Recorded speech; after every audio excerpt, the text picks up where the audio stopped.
Come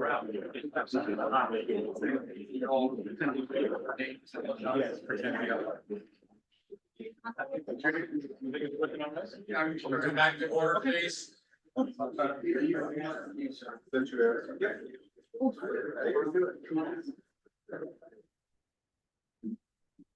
Thank you very much.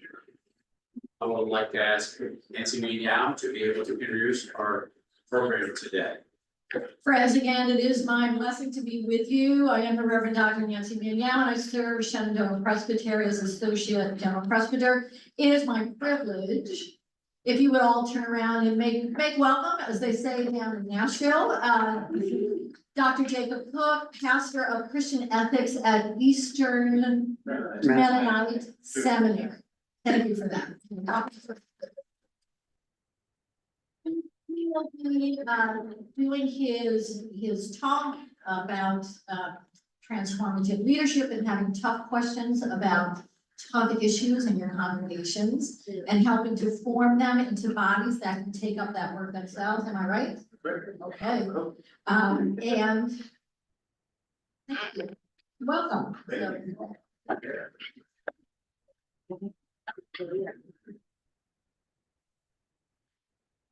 Well, I do appreciate the warm welcome. So I'm teaching over at Eastern Mennonite Seminary, though I'm not Mennonite. I confess in this space that I'm actually a wayward Baptist. So I hope that doesn't turn anybody off. You can bear with me in this space. We can have out the theological conversations anywhere you like, including here. I think I can manage to eat. But there was no exam. There's no theological exam to stand up here today. It's not coming from Shenandoah Presbytery. So I'm grateful for that because I might not be here otherwise. I should say also that at Eastern Mennonite Seminary, I also co-direct within the seminary what we're calling the Shalom Collaboratory, which is sort of our container for all the kinds of things that we're trying to do, new initiatives that help us bring learning from our Center for Justice and Peace that has done great work around the world, doing mediation and conflict transformation, and helping people learn strategies for trauma awareness and resilience, helping us practice as communities restorative justice, bringing people back in rather than always sending folks out when things go wrong. And the Shalom Collaboratory is meant to bring that learning into church spaces, which includes talking with folks who are clergy, but also talking directly with lay leaders in church spaces. So next weekend, the weekend after that, I'll be in 2 different church spaces doing that kind of thing. And I find that it's a lot of fun to engage with folks in church spaces who come to an event because they actually want to learn. Sometimes that's not the case in the classroom. Even at the seminary, you may remember, it's not always the case that you show up and really want to get into the thing that's the topic of the day. I think that with this particular title up here, it could be too big in a couple of different ways. One of them is we don't have a whole lot of time to talk all the way through what is transformational leadership here, right? That's a little bit bigger than our hour-long space, more or less if I try to get us back on time in this session. But also, I think that if we visualize transformational leadership as something big, as a paradigm, as a way of trying to organize all of our work, it's probably too big. It's bigger than what I'm going to try to attempt here, which is really about small practices that we can take up in our actual conversations with our people, in our churches, and in the spaces where we show up and have some influence. And how by using those small practices, we can invite folks into a different kind of conversational dynamic around tough topics. There are a variety of tough conversations we could talk about. And in the conflict transformation space, there are a number that come up. Sometimes we're thinking about addressing harm and seeking restoration when things have gone wrong in relationships. Sometimes we're thinking about debating policy and sparring over moral convictions. I think I'm thinking more of the latter today, especially because it's September 2024 and November's coming. I wish I could say that Sunday was coming, but I feel like there aren't enough Sundays between now and then to fix things. barring Jesus' imminent return. And so,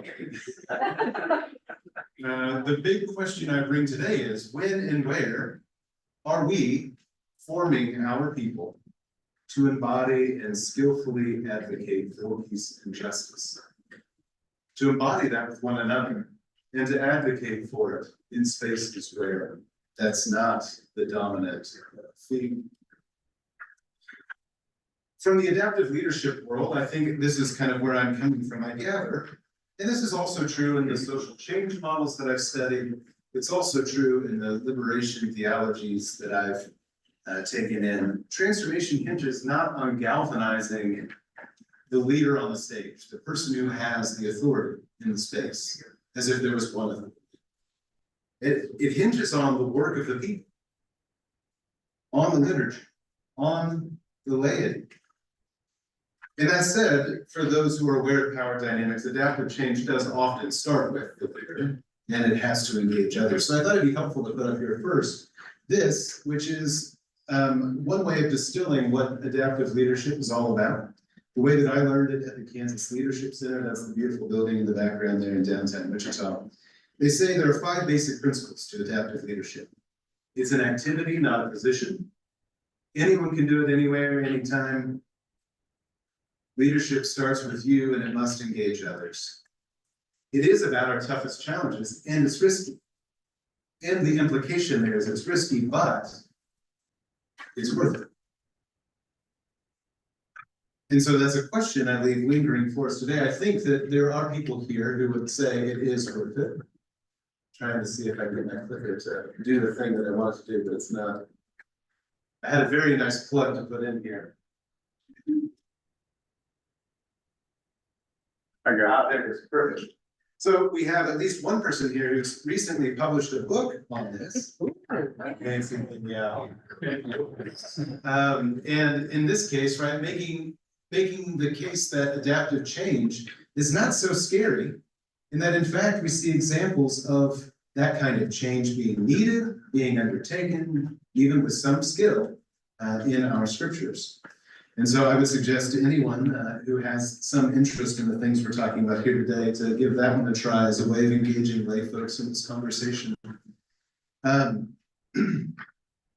It also is worth mentioning, if we can move to the next slide, that part of what tends to make tough conversations tough is conflict.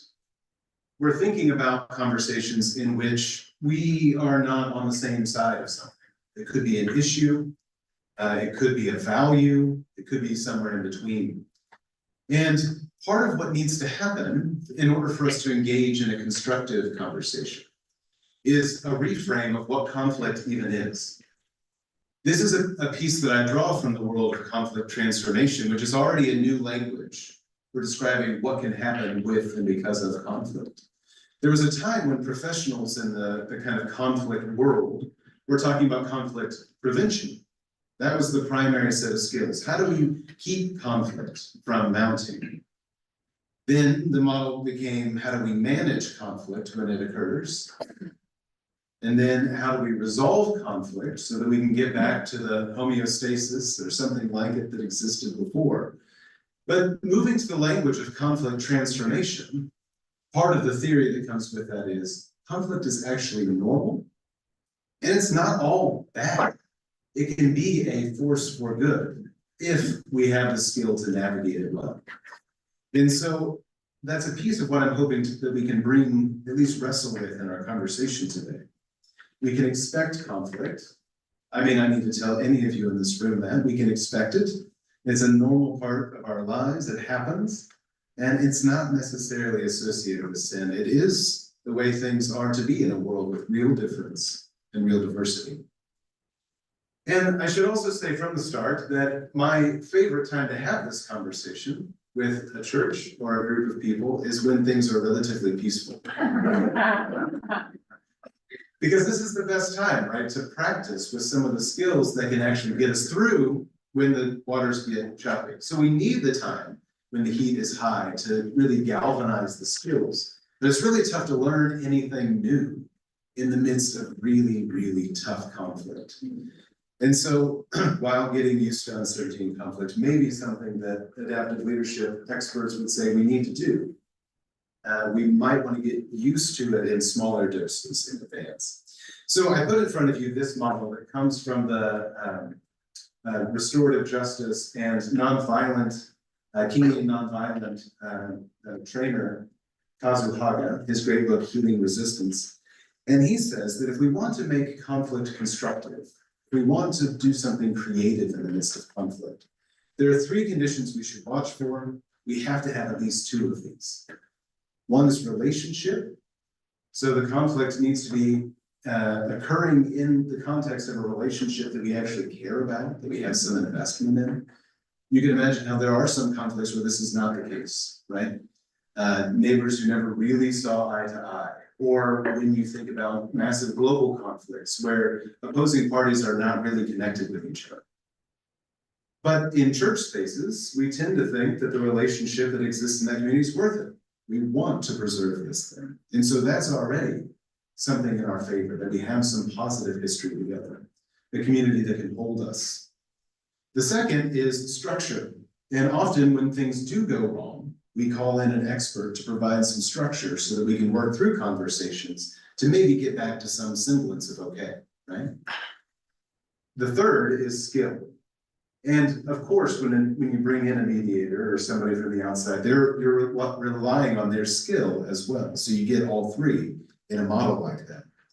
But part of what I'm wondering is, as we think about our church spaces, what if we could work with our leadership teams, with our lay folks through Sunday school classes? What if we work to develop the skill of everyday people in our church, so that when things get tough, when tough conversations come up, things that we really need to have out, there's more skill in the room. There's a shared language that we can point to and say, this is how we agreed we were going to have these kinds of conversations. Can we try out some of these skills that we've all been working through together? Or another way of saying that is, if we are the instruments of transformation, how can we work to tune ourselves as instruments and when possible get engaged? One more model to put up here. And this is borrowed from this book that I've quoted down here in the bottom right, The Gandhian Iceberg by Chris Moore Backman. I've replaced the text on this, but this kind of way of thinking he lifted from Gandhi's model of forming folks in community. And I think it absolutely applies to what we're talking about here.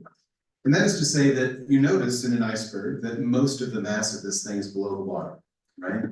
When we think about what it takes to navigate a conflict or a tough conversation well, so much of it is the work that we've done on ourselves to become the kind of folks who can keep our cool, manage ourselves, and hold to our purpose, what we're trying to accomplish in a conversation where things have the possibility of going a different way. That's the self-management piece, and a big piece of what we'll talk about today with practices. The second is what's floating above the surface there, the biggest piece of what's above the surface. And that is what you would see if you were looking in on any of our communities. It's the possibility that in a church community, or in any kind of community really, but here we can talk about churches or the presbytery itself, right? What kind of conversational community do we want to generate? How do we want to practice together doing this kind of work well? Rather than assuming that everyone is doing their work on their own and then being surprised when we show up together and can't actually draw our line in our paper and put our feelings on one side and the facts on the other, right? We might like to think we could do that, but what happens when we can't? And if we've done this kind of regular practice with each other and with ourselves, the bulk of this iceberg, then you notice that on the very tip of that is when things actually crop up that are big, right? So in Gandhi's case, right, all of the formation in community, all of the personal work on himself is meant to fuel the big work of making peace in them. That only happens sometimes in the context of a march, the Great Salt March or something like that. That wasn't everything he did every day of his life. Most of what he did was in the body of this iceberg. But when that time came, it was consistent with the way he was living his life in these other spaces. I think the same could be true for us if we become the kinds of communities that practice together having tough conversations. So back to the adaptive leadership world, the next slide has us looking at one way that the Kansas Leadership Center has distilled what are the basic competencies of adaptive leadership.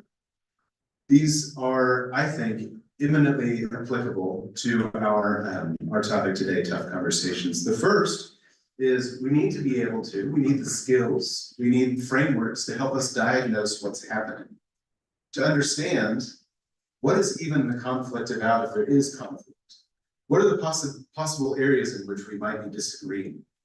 Where might we be coming from? How do we distinguish between what an objective observer might call the facts or details of the situation and our varying interpretations of those? Can we even disentangle those things?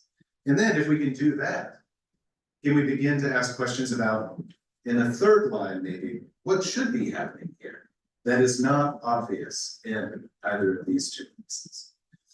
The second competency is to be able to manage yourself. So this is the kind of thing that keeps you honest to who you want to be while you're in the midst of the tough stuff going on. The third competency is being able then to work with others and help them engage in fruitful, constructive conversation. And the fourth is focused on when things are getting wrong. When loss is sure to happen, how do you speak to them? When the temperature goes really high, how do you begin to regulate the temperature so that you can bring the meeting back to a productive place? And on the next slide, there's like several, it's an overwhelming list of skills that are discrete skills that go under each of these competencies. We're not going to talk about all of them, but I just want you to see this for a moment to say, as we work through our slides today, and then in our last minutes together, I'm going to save the last 10 or 15 minutes of our time for you to practice a low stakes conversation together with some structure so that we can explore together what it would look like to do some of this kind of work with our churches. Some of this language will show up, but this isn't going to be our focal point. There are things that are worth noting here, right? Like in adaptive leadership, we're going to teach this in our church spaces without being necessarily, without necessarily drawing attention to conflict and thus raising people's internal temperature, without necessarily pushing towards a particular agenda. This is the outcome that I want from this conversation. By just focusing on a relatively neutral set of skills, it can move us in the direction of at very least increased understanding. So, for instance, you'll notice under diagnose the situation, you'll see test multiple interpretations. The idea of experimenting with the possibility that my interpretation is one among many and others could also be right is sort of a neutral skill. It can be valuable in any number of places, even if we just wanted to play the devil's advocate, right? But to have it listed in a set of skills like this gives us a reason to do this with folks, to say, I mean, why not? Let's give it a try, right? We're gonna test that. So the next slide has us asking the question, why will we have tough conversations? And the why could be related to what the conversation is about. It could be, we have to make a decision about something. And we need to have this tough conversation because we need the decision. But many times that's not what's happening when tough conversations come up for us. These skills are portable, by the way. So like if what's coming to mind for you is that not just the elections coming up, but also Thanksgiving and shared family dinner tables where tough conversations sometimes happen to us. That makes a lot of sense, right? Like this is also where these skills become super relevant. Why are we having this conversation? It could be because we want to have it out and we want to win. That's fine. I mean, if you know that in advance, then it will inform how you go about having a conversation, right? And probably what kind of response you're going to get from the others. But what if, right, we went in with that, the question, what can I learn about what this other person believes? We often walk away asking the question, why do they believe that? Or how could they believe that? What if we actually ask? Right? That is a perfectly fine reason to have a conversation. If it's a conversation with people you actually halfway like, you can also say, I want to have this conversation to build a relationship. And if your purpose in a conversation is to build a relationship, not to get to your conclusion on this, that also affects the tactics that you employ, right? So the next slide is just a way of visualizing that also comes out of the Kansas Leadership Center toolbook. This is all transformational leadership stuff. And this is pretty straightforward, right? We've seen this on other things, even if not in this space. The idea that you have a big purpose, then you can conceive of some kind of big picture strategy that's going to help you achieve that purpose. And then you want to visualize the micro details of how am I going to achieve that strategy, right? So that's what the tactics are. How am I going to do that?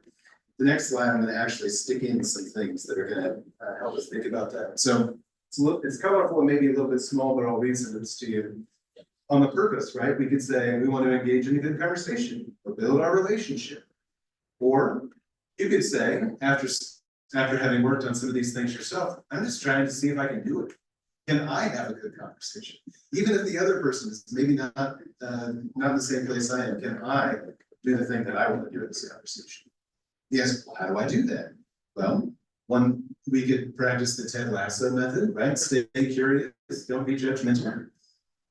We could listen for understanding, actually ask curious questions and try to understand the other person. We could try to present a clear and compelling case if we know how to do that. I'm not sure that we always know how to do that, although we may think we're perfectly clear. We could reframe winning, not as I got all of my points across and they agreed with me at the end, and instead as I learned something. We could also assume good faith on the other side, that particularly for people we love, the person that we're talking with is not trying to destroy us or everything we care about, but instead is doing their best. And that might inform then how we try to do that, right? So if it's somebody that we know, we have a history with, and the conversations have been tough, we might set ground rules in advance. We might come ready with our list of questions in our notebook that we want to ask in case we get called off task in our own minds. We let our preparation work on our behalf, right? We could do research in advance and ask, can I actually make an intelligible argument about this? Do I know the facts? Do I know how I'm connecting the facts with what I believe about this from A to C? And we could say, as often as possible, we're going to move from the action up into a meta space, even inside our own minds or on the notebook we carry into the conversation. Because it's good to be asking the evaluative question, how is this going for me? So we're off to a good start. I think now we're in a place to kind of shift what we're talking about and move to some skills, right? So I'm going to give you a framework. We're going to talk through some of what's going on, and then we're going to ask what happens when our best intentions go awry, and how can we get ourselves back on? So let's move to the slide that says that has the 4 boxes with the colors: descriptive, interpretive. So for those of you who took a practical theology course and read Richard Osmer's book, I'm sorry if this brings up anything bad for you, but these are actually useful. Of all the things that I've read in seminary texts, this one I think makes a lot of sense. There are 4 key ways that we can know something. There are others, I'm sure, but these are particularly useful when we're thinking about tough conversations. One way we can know something is by asking the question, what's going on? That's where we try to describe the facts on the ground. I know that facts are entangled in all kinds of interpretations and have all kinds of complexity, but to not even ask the question, what are the facts, would be a little bit of a problem for us. The second layer asks, why is this going on? And really is, why do you think this is going on? What's your angle on this? How would you say this state of affairs came to be? The third question then asks, the one that's often collapsed together with all of this, which is, what do you think should be going on? What should be happening? The should is the emphasis here, right? If we had our druthers, how would things be going? And the fourth task is, how might we respond? Getting really practical, right? This gets down to the strategies. The key through line today is organizing our thoughts on tough topics I'm gonna be a Presbyterian for a moment. I'm gonna say, to put them decently and in good order. Right? But this is an internal process for us. It's not just an external process for the community, right? So how do we put our thoughts on important topics? Put them decently and in good order, seeking robustness and complexity. You see, there's a flow to tackling issues. And often what happens, right, is that when we get caught by surprise by a tough conversation, we end up somewhere farther down the line on this. Somebody's already telling us what they think should be happening, or what's gone wrong from the perspective of what they think should be happening. And we never get a chance to go back up the causal chain here, right, to ask, wow, what do you think that? What's the interpretation that's happening here? Could I offer an alternative one, right? Like, that's all pretty cool-headed conversation. It's really tough to get there if you're already arguing at the level of norms. Or sometimes it happens that one of us may actually be trying really hard to talk about facts, and me, it's always me. I'm trying to talk at the level of norms, right? So we're talking past each other because we're not even really, we didn't show up in the same mood, right? We're occupying space in different ways. So a big piece of what's going on here, right? If we want to be able to do this, it has to start within ourselves, because we have to organize, we have to understand, where am I in this?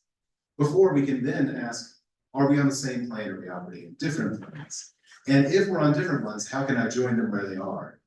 And I'll operate there for a little while to create a sense of conversation, as opposed to just talking, right? And very rarely do everyday conversations start with the descriptive. And there's a reason for this. Here on the next slide, you'll see this is not an Ezekiel vision. This is just 3 gears connected to each other. But the big question is, which one turns first? So if we face a moral problem, if somebody asks, what do you believe is right about this? If we see something happening that strikes us as right or wrong, praiseworthy, like we want to say, cheer the person on, or we feel the need to stop them, right? What starts turning? What starts the process? It's important for us to be honest from the start about what's going on inside ourselves, to ask whether and how often we take the time to sit and reflect on even this much, right? So I'm getting this set of ideas from a name that may be known to you, Jonathan Haidt, who is a social psychologist who teaches in a business school now, which is, I think, a thing that happens in social psychology. That's where the money is. He's a smart guy, he does TED Talks, like everybody likes him. And he's the kind of person that can address tough topics. His most recent book, right, is about the anxious generation. He's criticizing the use of social media by children, which includes teenagers, right? And how it is that as a culture, we've done a disservice to our teens by not actively engaging in what's going on in that space, not actively protecting them from that space. That's a point, obviously, he agrees with our Surgeon General on, but it's a tough topic. And when it comes, so this is like research that is predating all of that stuff, right? This is his research that started to put him on the map. And one of the things that he found through, this is cross-cultural research. So he's based in the United States. He's an interesting guy, a non-practicing Jew who has libertarian political leanings. Like he doesn't fit your stereotypical mold in many ways. And he has said, based on his cross-cultural research, that if we're being honest, most of the time, the reason the gear's bigger, right, is it implies that intuition is the thing that turns all of this. Really, in his model, we should have 2 brains facing each other, because it's social intuitions.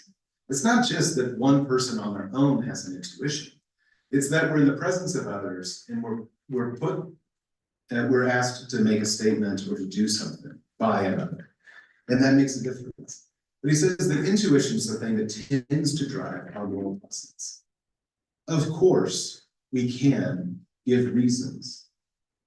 But he says that there are multiple ways you can give reasons. One way is like a scientist, where you're trying to gather the data, and then you're looking across the data and asking, how does this connect?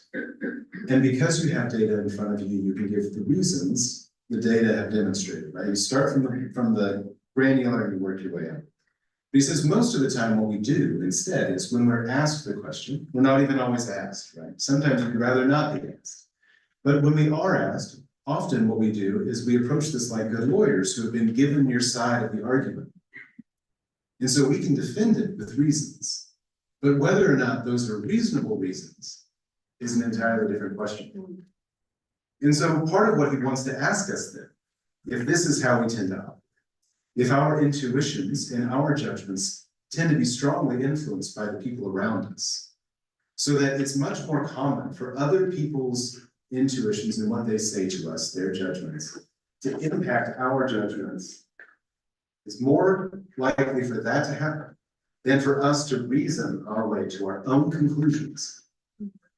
Why is that the case? And how can we begin to rebuild the links between our own thought processes, our own self-reflection, and our judgments? If this has you also thinking about, right, this connects with so many things that might be relevant, right? It's why when we get into a conversation, we can so quickly go to the wrong place with somebody, right? We get caught trying to defend what we believe, or we get frustrated because we've been presented with something we don't agree with. It's hard to get out of that space. Or sometimes in spaces where we're trying, we have the best intention to practice inclusion, to really get at equity outcomes, and yet we really haven't dealt with our biases. Those operate at the level of intuition. What does it take to reverse the gear turning here, right? That's the question that he's trying to put to us here.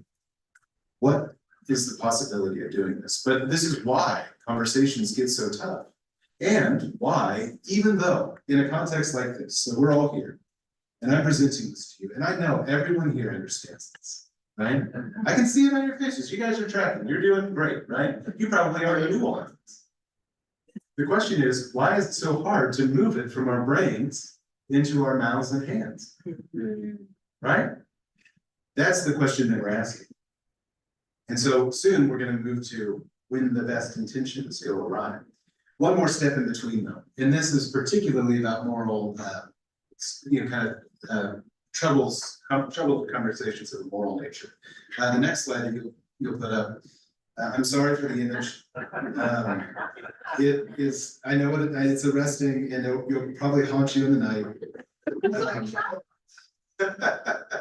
I feel like, so I have been tempted many times to build my own that actually uses the Rolling Stone stuff. Maybe this will be my impetus. I'm gonna go do it now. When I send these slides to you all up, that's my pledge to you. But in his research, another thing that he's discovered, he calls this moral foundations theory. He's discovered that among the intuitions that we commonly share across cultures, they can often be flagged to these basic sensibilities. They play out totally differently based on the cultures that they're found in, right? But these are things that we can identify as potential starting points for building a moral sensibility. Sort of like taste for food, right?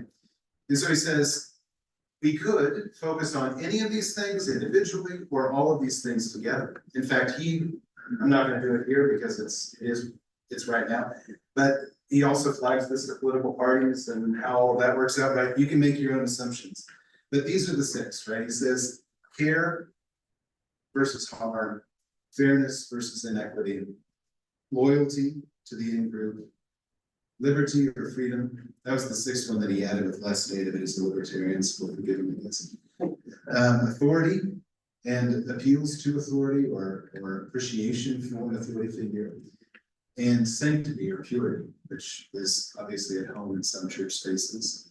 He says these are the 6 basic intuitions, and we could bring these together in any number of ways. But if, again, this is a tool for helping us think, what is going on? What's the song beneath the words? When I'm listening to somebody with whom I disagree, is it because I just don't have a taste for their, like, are they absolutely immoral or amoral, right? Is this a terrible person that I'm talking to? Or is it just because we really disagree? We have different tastes. We appeal to different sources of authority. this is one tool that we can use to diagnose that. And if we get there, we'll try to get there. I have a conversational practice that can help us practice that in our congregations.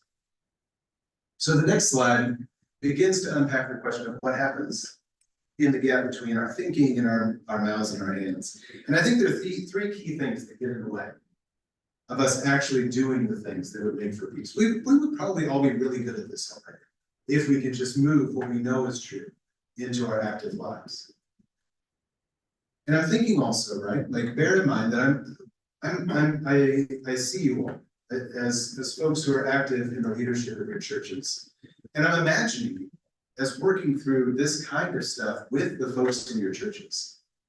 These are like the slide deck that I'm using right here is not different from the slide deck that I would take into a local church to work directly with lay folks. And it's been effective, right? These are things that, if explained in the right way, can land almost anywhere, because they're relatively straightforward. They're relatively sensible, right? This is stuff that can resonate. And so I'm thinking also about how do we put this in front of our church people? Say, you probably also have had really good intentions. You've seen them go off, you've seen a conversation go off the rails, and you want to know why it's right. So I think there are three key ways that happens. One is our understanding outpaces our capability. We can know something, we can say it before we can do it. I'm not going to go really deep into the example here, but I once, for instance, was trying to teach a concept of cognitive development, and how it is that we as humans sort of expand our capacity to understand complex things over time. And I was doing this in the context of an undergraduate course that was for sophomores. And the model was like starting with where they are in their development, according to most developmental models, and kind of moving through the end of life, like if you get fair endings and make it to the end, right? And so the folks who have the most expanded capacity lived 50, 60, 70 years if they got there, right? And what happened was all of these students readily grasped the content of the model, and when asked to assess themselves, put themselves at a 4 out of 5 in terms of their complexity, which is almost impossible, right? If they were actually put through a battery where the folks who wrote the model would be asking the questions, it would come out differently. But the self-assessment was based on how well they grasped the model itself. They knew it, they liked it, they wanted to be a part of it, and yet, right, they couldn't accurately place themselves in it. So sometimes that happens to us. The second is we can have competing commitments that call us off purpose. If we could skip a slide, I would take us to what's called the immunity to change map. This shows up in Robert Keegan and Lisa Lay's book by that name, Immunity to Change. And it's a way of helping us identify, okay, so in the first column, this is what we want to do. This is what we hope happens. But something else is happening. We can say what something else is happening. The question is, why is that something else happening instead, right? And often enough, it's because there's some other commitment. So, for instance, we want to get healthy, right? So that could mean any number of things, right? I want to lose some weight. This is true for me, right? And there are a number of ways you could do that. You could eat less, eat more healthy things, you could exercise, like those are all good things. You put them in my commitment column, right? Why don't I do those things? Because they're not that much fun, right? And life's already hard enough. And so sometimes what I want at the end of the day is to sit with a bag of potato chips on the couch and watch a show, right? That's how I unwind. The point being, right, like we know this, and yet we don't often enough put this to use to our benefit, right? So in those moments, we have some time to reflect. If it's a goal of ours to actually have better conversations, how do we move? How do we switch the columns, right? And so the last thing is, let's get to where it says how to pick up a new habit. Our habits could be working against us. And so I read all the self-help books. I listen to them on Audible. So my apologies for referencing one of them here, but this is from James Clear's book, Atomic Habits. You'll see, there's a slide that says how to pick up a new habit. And there are four elements to it. If we can go to the next one, it's gonna translate it, which is really great, by the way. If you know this scene, it's when Dwight's in charge. And like his office is looking like a dictator's place, right? He's got Uday Hussein's desk. Anyway, and he asked Jim to promise him he'll be on his best behavior, and Jim says, I promised other people I'd be on my worst behavior. He makes it very clear he has a competing. He's not picking up any new habits here, he's practicing all the old. And so this is what James Clear said, there are 4 laws to building a new habit. The first is to make it obvious to you, make it show up in your life in ways that are like, they're visual cues, and when you look up, it's time for you to practice the new thing, and it comes to mind because you've done something in your space that makes it obvious. Make it attractive by rewarding yourself for doing it. Like, it could be okay for me to sometimes have some potato chips and watch a show, right? Especially if I did already do my running, right? Like, those aren't mutually exclusive, it's just time, right? Why couldn't I do that? Make it easy. So for instance, I could set a timer. I could, Dan, don't listen for a moment. I could leave 30 minutes early from work some days, right? I could have my shoes and clothes already laid out. All the things, right? I can make it easy. And I can make it satisfying, right? That's again, the bag of potato chips, the reward at the end of the tunnel, right? And the next slide shows how to drop old habits. You just reverse all of it, right? You make it invisible, unattractive, hard to do, and unsatisfying. There's some punitive element. So rather than rewarding yourself, you go the other way. So what are some of the habits we want to build? I'm going to run through this quickly, and then we're going to try a conversation in the crowd, okay? Like small groups. It's not going to be just like all of us together. So good habits for managing a self is the slide that I want to go to now. And a lot of this is about inner work, but you could absolutely imagine how this would also shape a space with other people, right? And this is all building on the adaptive leadership concept of getting on the balcony.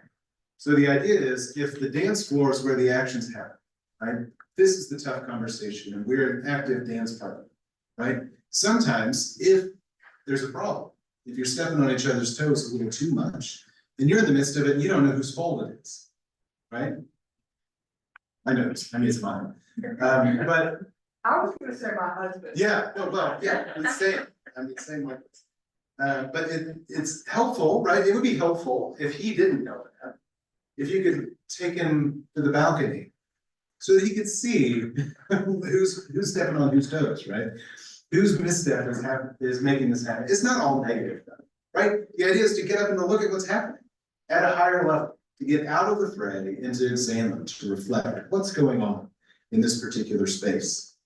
What's good, what's bad.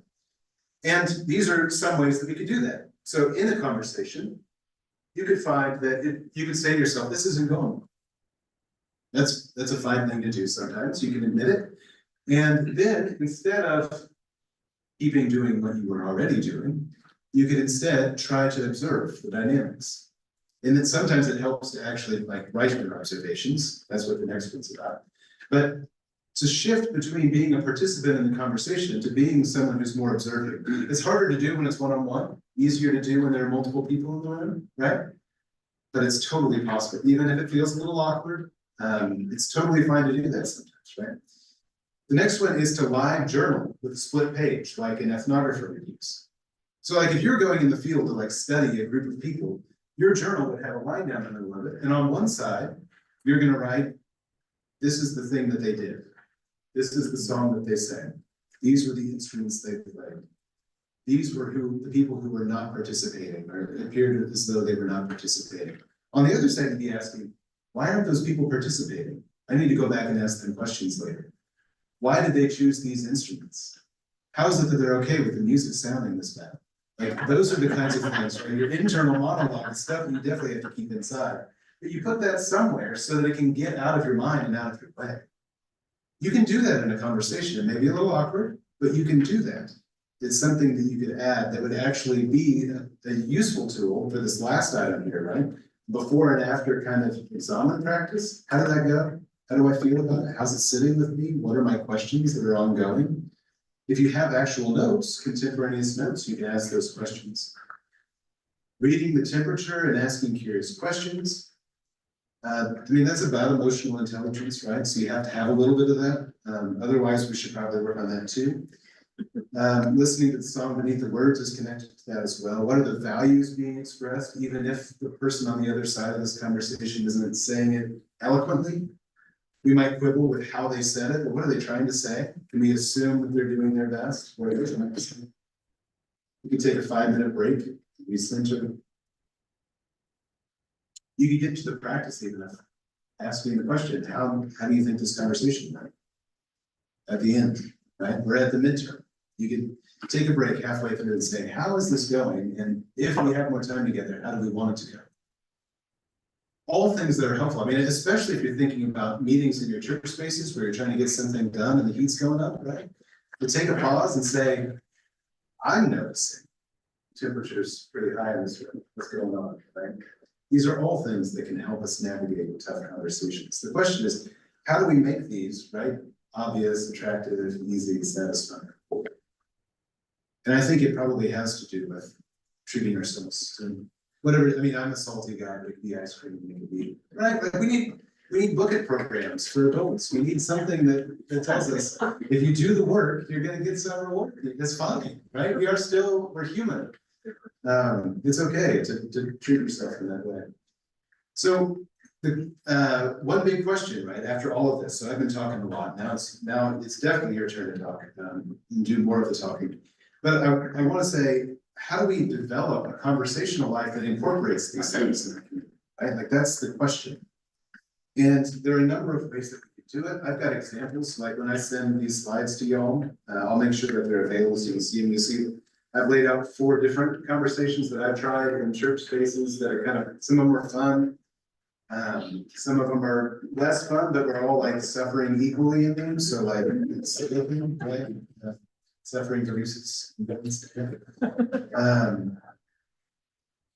But the one that I want to try today is a super structured conversation. So the idea is to help us practice curiosity, to help us each get a chance to actually like think for a little bit before we say what we believe about it, to help us each take up an adequate amount of space to give voice to what we think about something, and then spend a lot of time listening to somebody else say something, right? Like as separate moments in a conversation, so that we can actually hear one another and say our piece well too.